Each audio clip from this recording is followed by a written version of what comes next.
By late November, Guadalcanal had become an island of death and starvation for the Japanese invaders. As their express runs failed to adequately supply the stranded soldiers on the island, hunger and diseases started to take a heavy toll on their numbers, rapidly becoming one of their key causes of death. Some soldiers had to kill each other for the limited food, and those who did not would become too weak to even move, never mind fight.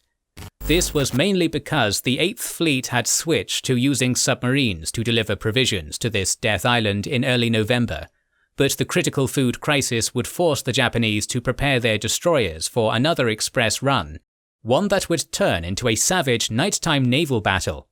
Join us as we delve into the Battle of Tassafaronga, and we continue with our coverage of the Battle of Buna-Gona. If you're glad you found our coverage of the Guadalcanal campaign, we'd like to show you another hidden treasure trove of content on this campaign and more. It's the documentary streaming service Magellan TV, the sponsor of this video. In particular, they've got a brilliant documentary called First to Fight Pacific War Marines, which covers the Guadalcanal campaign in the words of the Marines themselves, featuring a mix of interviews with veterans and narration from John Sader of HBO's Pacific War series. While telling the harrowing tale from the perspective of those actually doing the stuff we're talking about, they show the battlefields as they exist today. Seeing what the soldiers actually saw there on the ground is a whole different experience to seeing our maps from above, so we highly recommend checking this one out. And you'll find the biggest and best collection of other history content on Magellan TV, focusing on the drama of real life and real people taking part in historic events, all done with extremely good quality for the low price of entry, and with good results. It's the highest rated documentary streaming app on Google Play. More than 20 hours of new content is added weekly, 4K options never cost extra, and there's not a single ad to be seen. But don't just keep this to yourself. If there's someone you know who'd love access to this massive library, get them a Magellan TV gift card, an easy and customizable gift that's ideal for the upcoming holiday season, or anytime really. Offering so much content, they're guaranteed to get something special out of it. You can actually get a free trial right now if you use our special link in the description, so you might as well give it a go.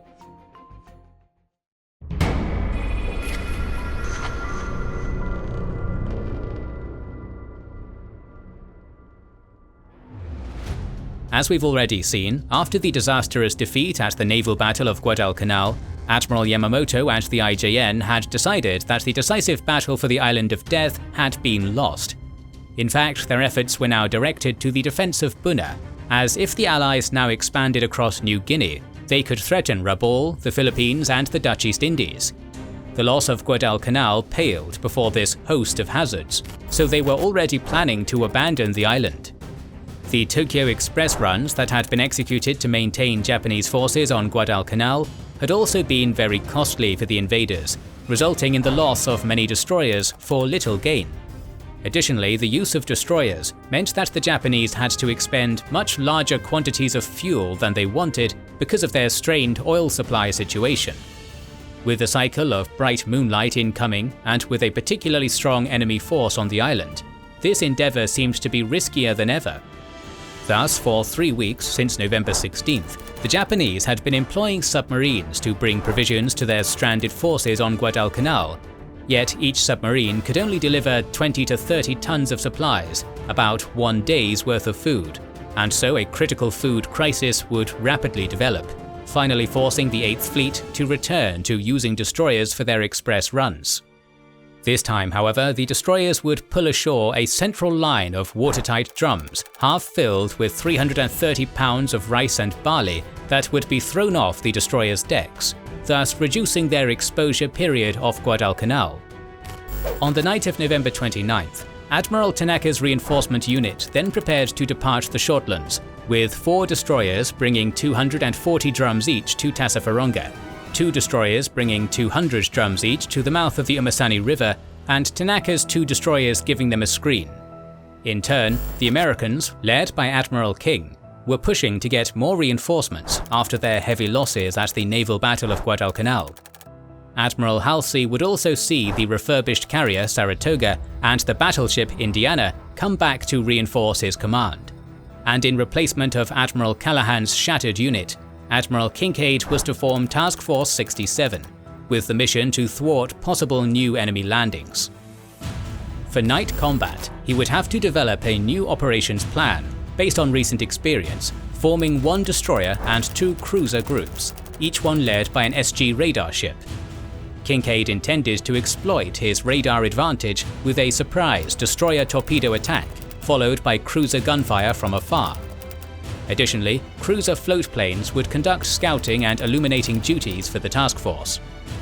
But before Kinkaid could implement his plan, Admiral Theobald would be replaced by Kinkaid as North Pacific Area Commander because of his substandard performance and his needless squabbling with Army and Air Corps officers. Furthermore, Rear Admiral Charles McNorris would also relieve Admiral Smith as North Pacific Force Commander.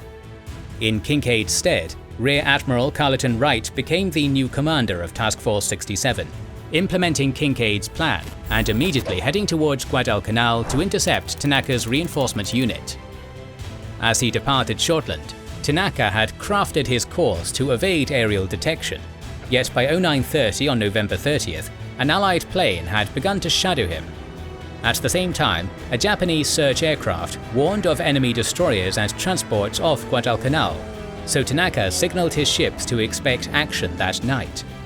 As Wright approached Lengo Channel, knowing that the enemy might arrive sooner than expected, he encountered a convoy of 3 transports and 3 destroyers. Halsey then ordered the destroyers Lampson and Lardner to join Task Force 67 in a questionable move, since they didn't know Kinkaid's battle plan, and thus would be left on the squadron's rear. During the night, Tanaka carefully entered Iron Bottom Sound to the south of Savo Island, and then started to approach Guadalcanal, with the destroyer Takanami deployed 10 miles in advance as a scout. By midnight, the Japanese had arrived off Cape Esperance and were moving towards their various drop points. Yet at 23:06, Minneapolis's SG radar reported ships to the west at 23,000 yards, giving the upper hand to the Americans. But the Takanami's lookouts, trained for night vision, spotted the American formation 6 minutes later. With this information, Tanaka reacted quickly and suspended the resupply operation, rapidly ordering his forces to prepare to fight. Then, at 23:16, Commander William Cole asked permission for a beam torpedo attack against Tanaka's main body, yet Wright hesitated for 2 minutes because he wanted the target angle to become acute, something that completely wasted what could have been a devastating first blow for the Americans. Cole's destroyers would have to wait until 23:20 to launch 15 torpedoes against the enemy, although the attack would end up being completely ineffective, and the destroyers would then retire around Savo to leave the cruisers to fight alone. Meanwhile, Wright unleashed a torrent of gunfire on the Japanese, particularly against the Takanami, which would rapidly start burning, and thus attracted more attention. But before being disabled by the avalanche of gunfire, the Takanami got to launch her full load of 8 torpedoes, successfully scoring 2 critical hits on the Minneapolis and 1 on the New Orleans by 23:30. The 2 torpedoed cruisers then became burning wrecks, lighting the Pensacola as she passed by and making her an attractive target for Tanaka's remaining destroyers. Out of the 26 torpedoes unleashed by the Japanese destroyers, only 1 got to hit Pensacola amidships at 23:38, although this was enough to immediately disable her. 10 minutes later, 2 additional torpedoes hit the Northampton, rapidly causing massive flooding and fires that sank the cruiser hours later. But just 4 minutes before Northampton was hit, Tanaka had ordered his ships to break contact and retire. The Japanese destroyers would then proceed up Guadalcanal's coast to start the return journey to the Shortlands, unsuccessfully launching some more torpedoes at the Americans, and finally discovering the devastating fate of the Takanami. Finally, the 3 remaining torpedoed cruisers would see a magnificent performance by their crews, as they managed to save their ships for another day with great determination, ability and resourcefulness. Yet these vessels would then require many months, if not an entire year, for repairs. Though surprised and having his ships encumbered by cargo on their decks, Tanaka had scored a brilliant victory that confirmed that the IJN retained its superiority in night combat. In turn, the Americans had suffered another disastrous defeat, which would later be considered as one of the worst defeats in US naval history. There were many flaws pointed out on the American performance, such as Cole's failure to fire on first contact without awaiting orders, or Wright's maintenance of a steady course through much of the action, which made his ships excellent targets. After the war, Tanaka would even say, "The enemy had discovered our plans and movements, had put their planes in the air beforehand for purposes of illumination, had got into formation for an artillery engagement, and cleverly gained the advantage of prior neutralization fire. But his fire was inaccurate. Shells improperly set for deflection were especially numerous, and it is conjectured that either his marksmanship is not remarkable, or else the illumination from his star shells was not sufficiently effective." All of these flaws would lead to further discussion in the Pacific Fleet about changes in tactical doctrine and the need for technical improvements. In spite of their defeat, the Americans had actually prevented the Japanese from landing the desperately needed supplies on Guadalcanal, albeit at a high cost. Tanaka would then attempt a second run on December 3rd, successfully dumping 1,500 drums off Tassafaronga. Yet American aircraft would destroy all but 310 of them before they could be pulled ashore. Now it's time to move to the Buna-Gona area, where the Allies were planning to launch an attack on all fronts on November 30th. This week first takes us to Gona, where the Japanese were attempting to reinforce their positions. Back on November 24th, the Japanese had landed an infantry unit of 80 soldiers that would be immediately deployed at the southern end of the mission to repel the Australian attacks. In the meantime, General Adachi had placed Major General Yamagata Suyuo of the 21st Independent Mixed Brigade in charge of the Buna detachment, which encompassed all units in Buna-Gona that were not under the South Seas Detachment. Yamagata would depart Rabaul on the early hours of November 29th with the first echelon of his command, but Allied bombers would intercept his 4 destroyers, proceeding without air cover in the Vitiaz Strait, forcing them to turn back and preventing the reinforcement of Gona. At the same time, Brigadier Ether was also increasing his numbers, as the 21st Brigade of Brigadier Doherty, the same that had previously been relieved by the 25th Brigade at Ioribaiwa, started to arrive at the battlefront. On November 28th, the 2nd 14th Battalion was the first to reach Ether's position, although it would immediately continue further north and then northeast through a long stretch of kunai to strike at Gona from the east. Yet as they moved to their assembly area, they ran into strong opposition at the village of Banumi, which was held by Japanese labourers. Despite their well-positioned and well-defended firing posts, the inexperienced labourers would be easily overrun as a deadly mortar barrage devastated their lines. Nonetheless, they would manage to cling to the village by nightfall, though the defenders were losing heart and they were completely surrounded by the enemy. As the 2nd 14th concentrated on clearing Banumi, Doherty instead deployed the 2nd 27th Battalion on the western bank of Small Creek to launch the attack against Gona from the east. Next morning, the 2nd 14th would attack again after another deadly mortar barrage. Valiantly resisting for an entire day against a superior and battle-hardened force, the Japanese would finally break and run by November 30th, some desperately swimming into the sea where they were easily picked off, and some successfully escaping into the jungles. To the west, the 3rd and 2nd 33rd Battalion also launched simultaneous attacks to soften the main Japanese defences, but their advance quickly came under enfiladed fire that forced them to withdraw. Meanwhile, Ether had also deployed the 2nd 16th Chaforce Company of Lieutenant Alan Haddy on the west bank of Gona Creek since November 21st, so the Japanese were completely besieged. As the defenders were isolated and lacked communications with Garua, Major Koiwai was instructed to stage a rescue by sea of the forces at Gona by November 30th.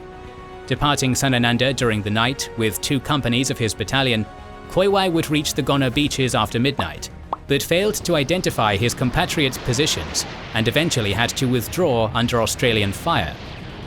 That same morning, the 2nd 27th attack would start after a heavy aerial bombardment that inflicted many losses on the defenders. Yet the Australians were slow to advance after the raids, and by the time they did, the defenders were ready for them. The 2nd 27th would only manage to take a couple of footholds over the beach before machine gun fire from concealed bunkers and sniper fire brought them to a halt. Additionally, Lieutenant Haddy had managed to take control of Kikori village and then continued further west to the village of Napapo, where they had successfully repelled the vanguard of the 1st Battalion of the 41st Regiment, which had been marching from the mouth of the Kamusi and was now starting to reach Gona. Thus, from this point onwards, This village would be known as Paddy's Village. On December 1st, the 2nd 27th resumed its attack under smoke cover with bayonets fixed, initially infiltrating the center of the enemy line, but suffering heavy casualties against the tenacious defenders, who finally forced them to retreat across Gona Creek. During the night, Yamagata's 2nd Echelon also finally arrived at Basabua, as the enemy B-17s were successfully intercepted by Zeros, though further air attacks would force them to relocate to the mouth of the Kamusi River, so they would have to push down the shoreline towards Gona after landing. Over the next couple of days, the tide slowly started to turn against the worn-out defenders, as many diseases such as diarrhea and malaria devastated the Japanese, who couldn't even go far from their bunkers because of the strong artillery and mortar shelling. Most of the Australian charges were successfully repelled at a high cost for the attackers, but occasionally a post would be overrun, so the defensive line started to gradually whittle away until the Japanese were squeezed into a small area by December 5th. Now, however, we have to move to the Sanananda front, where the American attack to cut off Colonel Sugimoto's forces was reaching its climax. Reinforced by anti-tank and cannon companies on November 29th, and placed under the command of Major Bernd Bethke, the left wing commenced its assault the following morning, initially gaining ground against the fierce defenders. Yet the staunch Japanese fortifications would soon slow them down, and it wouldn't be until Captain John Shirley led his Company I in a deadly bayonet charge that the enemy defences would be finally pierced. Shirley's men then set up a perimeter defence astride the track, just south of the Cape Killerton Junction, thus dividing the Japanese defences into two main positions. The rest of the Bethke detachment, meanwhile, was still in the bush 1,400 yards west of the roadblock, and they couldn't move in lest their supply line would be put at high risk. Because of this, Captain Meredith Huggins was sent with a ration party to move supplies into the roadblock, eventually getting through after a particularly hard fight.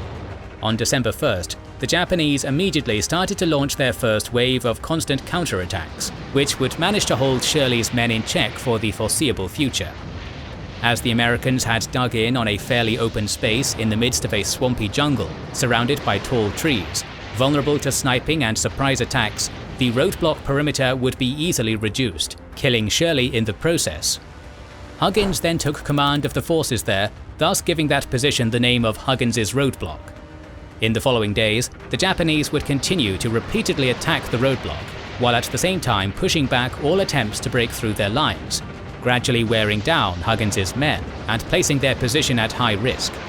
After 9 days of marching and fighting, the 126th Regiment had finally achieved the same result Captain Caterns had carried out in a day with 1/3 of the American strength, but this was to serve as valuable experience for the US national servicemen. And moving on to Buna, General Harding was about to launch another offensive on November 30th, supported by the closely integrated artillery of Major General Albert Waldron. At 06:30, Warren Force finally commenced its attack, but yet again they would suffer a storm of well-directed fire that would force the Americans to the ground. As Warren Force had thus stunned itself once more against the Japanese defences, Abana Force had been marching through the darkness and swamps to a point above the triangle since 0400. Colonel Mott's advance had mixed results, with 2 companies quickly pushing through to the southeastern edge of the objective, 2 companies getting lost in the swamps or failing to get through the Japanese fortifications, and 1 company successfully skirting the enemy defences to get to Siori village. But this was only the start of the American offensive, an offensive that would be interrupted by a sudden shift of command, as we'll see in our next episode of the Pacific War. If you don't want to miss that episode, make sure to subscribe and press the bell button. Please consider liking, commenting and sharing, it helps immensely. Our videos would be impossible to produce without our kind patrons and YouTube channel members, whose ranks you can join via the links down in the description to know our schedule, get early access to our videos, access our Discord, and much more. This is the Kings and Generals channel, and we will catch you on the next one.